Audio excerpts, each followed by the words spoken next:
kanilang kwarto. Sa mga oras ito, Connie, napakaraming mga estudyante na ngayon ang nag-uumpisa ng pumasok dito sa area or sa loob mismo ng grounds at nakikita natin na talaga namang handang-handa na sila para sa araw na ito sa kanilang pag-aaral. Okay, sa ibang balita naman, Connie, dito sa ating paligid, meron na ho tayong as early as 5:45 AM kanina, nag-umpisa na ng clearing operation ng Metro Manila Development Authority para nga po mas maluwag itong mga dadaanan ng mga estudyante dito po sa may area ng Cubao. At nakita natin, meron daw pong 30 MMDA enforcer ang pinadala dito para po mag-clearing sa lugar. Hanggang 12 nun po silang mananatili sa area para po bantayan itong overpass dito sa may Cubao High School, or Ramon Magsaysay Cubao High School. Ang head po nilang si General Maximo Dilla ang kasama po nila at buong taon daw po ngayong taon mananatili silang mag-clear sa area sa buong Metro Manila. Sila po ay nakakulay green bilang yan po ang uniform ng mga grupo ng sidewalk clearing. Samantalang yung mga nakapula naman po, isa na naman daw po ang authorized para doon naman sa mga lalabag sa anti-jaywalking law na campaign ngayon na pinaiigting din ng Metro Manila Development Authority. At yan muna ang aking update mula dito sa Ramon Magsaysay Cubao High School. Balik sa'yo, Connie. Maraming salamat, Love Anuver. Sari-saring kwento naman po ng determinasyon at pag-asa ang lumutang sa unang araw ng pasukan sa mga lalawigan. Tulad na lamang po sa Bataan kung saan mahigit 1 kilometro ang nilalakad ng ilang estudyante makapasok lang. Sa Bohol naman, isa hong lolo ang matiyagang nakipagsabayan naman sa mga bata niyang kaklase sa grade 7. Narito ang report. Sa unang tingin, aakalain na siya'y guro o di kaya'y naghatid ng apong estudyante. Pero si Lolo Virgilio Ganade Penticase ay isa sa grade 7 students sa Dr. Cecilio Putong National High School sa Bohol. Siya ang pinakamatandang estudyante roon sa edad na 63. Maaga pa lang ay nasa classroom na si Lolo Virgilio, desididong matuto. Para makamao po mo. Kung anay tilapan, gwapo gyud tao makamao. Diferensya gyud na tao di kamao. Ay pwede mo katuntuhon ang mga taong edukado. Kasagaran at tuntuhon ini kalibutan ng kadto mga tao ignorante. Nakakabilib din ang determinasyon ng mga bata mula sa Sitio Boracay sa Mariveles, Bataan. Mula kasi sa kanilang mga bahay, mahigit 1 kilometro ng maputik na daan ang kanilang nilalakad patungong eskwela. Sarado ang bahagi ng isang private property kaya walang nakakaraang sasakyan doon. At dagdag pa sa kanilang kalbaryo ay ang panganib sa kanilang pagtawid sa isang lumang tulay. Hirap ba? Opo. Oo. Pero nagtitiis kayo? Opo, para po makapagtapos ng pag-aaral. Sana matulungan kami na yung tulay namin, saka yung daanan namin, yung gate ay ma-open para yung mga estudyante namin makasakay ng sakyan gaya ng tag-ulan. May peligro ring nakaamba para sa mga estudyante ng Bautista Elementary School sa Jovellar, Albay. Inatake na kasi ng anay ang halos lahat ng sulok ng eskwelahan. Ang kisame, nanganganib ng bumagsak. Pati ang blackboard, hindi nakaligtas. Sira na rin ang mga upuan at lamesa. Kaya nangangamba ang pamunuan ng paaralan, maging ang ilang mga magulang para sa kaligtasan ng kanilang mga anak. Yan ang problema namin kasi ang mga upuan, mga lamesa, nire-repair na lang yan ng mga magulang during the brigada eskwela. Pero talagang yung material ng mga upuan talagang lumang-luma na. Malapit na silang baka biglang bumagsak na lang yung mga bata pag umupo sila. Sira-sira na talaga sila. Pero ang mga estudyante, masigasig pa rin pumasok, lumusong sa baha patungo sa paaralang sinira na ng anay. Buong tiyaga rin sa pag-aaral ang ilang high school student ng Maasin City National High School sa Southern Leyte. Walang sapat na classroom kaya sa ilalim ng puno sila nagkaklase. Dadalawang comfort room lang din ang nakalaan para sa may 1,000 estudyante. Umaasa na lang silang matatapos ang mga ginagawang makeshift classroom bago patuluyang sumungit ang panahon. Para sa unang balita, Tina Panganiban Perez reporting. Problema din ang kakulangan ng mga classroom sa Acacia Elementary School sa Malabon dahil isa sa mga gusaling eskwelahan ginagawa pa. May live report si Susan Enriquez. Susan? Arnold, itong 8 classrooms dito sa Acacia Elementary School ay kailangan nilang gibain dahil condemned na ito. So giniba nila ito ditong June lamang. Kaya ngayon ay ito yung hindi nagagamit ng mga estudyante. So for the meantime, meron silang mga makeshift classroom. Yung makikita niyo po doon sa may kaliwa ko, yan po yung mga isang klase na doon na parang bahagi po ng kanilang hallway. Diyan muna nagkaklase si ma'am para sa kanyang mga estudyante dahil nga po 8 classroom yung nawala.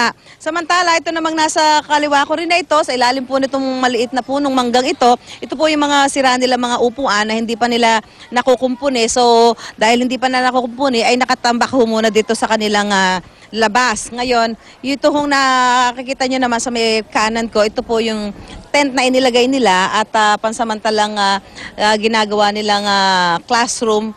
At ito'y habang wala pa, hindi pa ho na isisimulan yung ginibang building. Ayan. Si Francis, isa sa mga estudyante rito talaga, si Francis Joshua. Yung nakikita ho ninyo, itong tent na ito, kapag biglang umulan, kailangan nilang isara itong magkabilang panig para hindi mabasa yung mga estudyante. Pero medyo mainit kasi yung mga estudyante nakita natin pumapay-pay-pay dahil medyo mababaho itong pagkakakabit ng tent. Francis, kumusta yung pakiramdam nyo dito sa loob ng tent? Naiinitan po. Naiinitan? Meron ka ba naaamoy na parang hindi maganda? Meron po. Ano pakiramdam mo doon sa amoy ng tent? Masama po. Masikip ba si dibdib mo? Opo. Oh, ay kaya pala nakatakip ng ilong itong mga estudyante dito. No, naaamoy nyo? Minsan po. Pag nakatakip po. Pag nakatakip, hindi nyo naaamoy. Pag hindi nakatakip? Hindi po pag nakatakip naaamoy. Pag sinabi, binababa ito? Opo. Okay, sige. Salamat, Francis. Kasi nakita ko yung ibang estudyante rito, nakaganyan eh. Ba't ka nakatakip ng ilong, ne? Mabaho po kasi. Mabaho? So, hindi ka makaka-focus sa pag-aaral niyan? Opo. Ito kasi itong tent na ito, para mayroong kakaibang amoy no? At yung sinasabi nga ng mga estudyante, kaya nakatakip silang ganyan ng ilong. Dahil talagang naaamoy, ako nga nakatayo lang dito sa labas, naaamoy ko yung tent. Alamin natin kay Miss Melinda San Pedro, siya po yung principal nitong Acacia Elementary School. Ma'am, good morning. Hi, good morning po, Miss Susan. Ito, maganda sana na mayroong ganito, na makeshift classroom, meron tayong tent dahil habang kulang tayo ng classroom. Pero mukhang, ang sinasabi mo ng mga estudyante, mukhang hindi daw yata maganda yung amoy ng tent.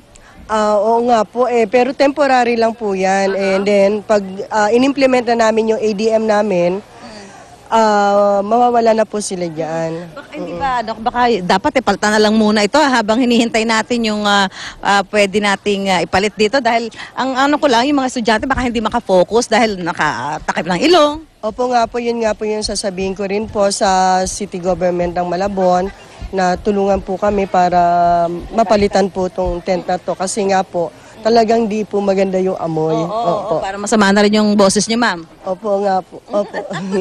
Hindi naman po sa pag-exaggerate, Medyo nasa labas po kami ni Ma'am Principal, pero naaamoy talaga natin. Hindi natin alam kung saan man nanggagaling yung amoy nitong medyo masamang amoy ng tent. Hindi rin po namin alam Siguro dito po sa opo. Parang nabasa siguro tapos parang nabubulok ay may mga chemical din. Kasi nung binigay po naman sa amin to, bago naman po to. Oo, nakita naman po namin. Kaya lang talaga nung binuksan namin, hindi namin gusto yung amoy talaga. Oo. Kaya ano nga dyan, ma'am, ay kung sakaling umulaya, gaya ngayon, medyo kulimlim, baka biglang malakas ang ulan, isasara nyo yung magkabilang panig nito, yung magkabilang side, so makukulong yung mga estudyante, wala naman yata kayo electric fan din sa loob. Ay, meron po kasi inaano po namin yung saksakan. Kasi paano yung ilaw? Madilim? Lalagyan din po. Lalagyan din. Ako, medyo maraming mga inaano problema. Okay, maraming salamat. Si Ma'am Melinda San Pedro, siya po yung principal dito sa Acacia Elementary School. Yung nakikita niyo naman, ito, isang klase din ito. Doon sa pinaka-stage naman sila nagkaklase dahil nga po kulang sila ng classroom. Ngayon, nakikita ho natin mga nakapila estudyante, bahagi po ng ating serbisyong totoo. Yung bibigyan ho natin ng mga school supplies. Ayan, mga school supplies para sa ating mga estudyante ng Acacia Elementary School at ating libreng breakfast. Ayan. Breakfast para po sa ating mga estudyante dito sa Acacia Elementary School. Bahagi po ng ating serbisyong totoo sa pagbabalik eskwela ng ating mga mag-aaral ngayong 2012. Balik sa iyo, Arnold. Maraming salamat, Susan Enriquez. Sa unang araw naman ng pasukan, hinuli ng mga tauhan ng LTO ang mga overloaded na sasakyang naghahatid ng mga estudyante. Karamihan sa mga sinita ay mga tricycle. Tinikitan din ang mga rider ng motorsiklo na nag-aangkas ng mga menor de edad. Bawal po mag-angkas ng mga batang may edad 13 pababa, may helmet man o wala. Nagpaalala naman ang LTFRB sa mga driver ng pampublikong sasakyan na ibigay ang nararapat na 20% diskwento sa mga estudyante. Pagmumultahin po o sususpindihin ang prangkisa ng mga lalabag. Nasa Barrio Luz Elementary School sa Cebu City si Alan Domingo ng GMA Cebu. Alan, kamusta na yung mga problema dyan? Yes, Igan, sa mga oras na ito, unti-unti na dumadating ang mga mag-aaral, mga guro at mga magulang na naghatid sa kanilang mga anak dito sa Barangay Luz Elementary School sa Cebu City. Ang Barangay Luz Elementary School ay tinatayang merong 1,500 population. Marami sa mga mag-aaral dito, Igan, ang nabiktima ng sunog kamakailan lang. Sa katunayan, ang school facility na ito ay ginawang pansamantalang evacuation center. Pero noong nakaraang linggo lang ay pinalipat ng mga fire victims para magamit naman ang paralan sa mga mag-aaral. Kahit sa sakuna na naranasan, hindi ito naging hadlang sa mga mag-aaral na pumasok. Bagamat may ilan sa kanila ang napag-alaman natin na hindi muna nakapag-enroll sa taon na ito dahil sa kawalan ng pagkukunan. Samantala, matiwasay naman ang unang araw ng pasukan dito sa Cebu City. Ito ay batay na rin sa assessment ng Department of Education o DepEd Region 7. Pero nangungunang problema pa rin dito ang kakulangan ng mga guro at mga classrooms. Igan? Maraming salamat, Alan Domingo ng GMA Cebu. Pagtawid ng planetang Venus sa pagitan ng araw at ng mundo, inaabangan na.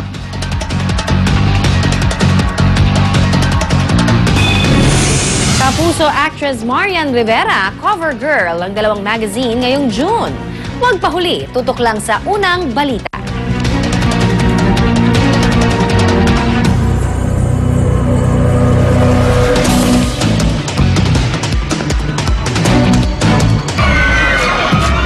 Buong Pilipinas, nakikipick up na.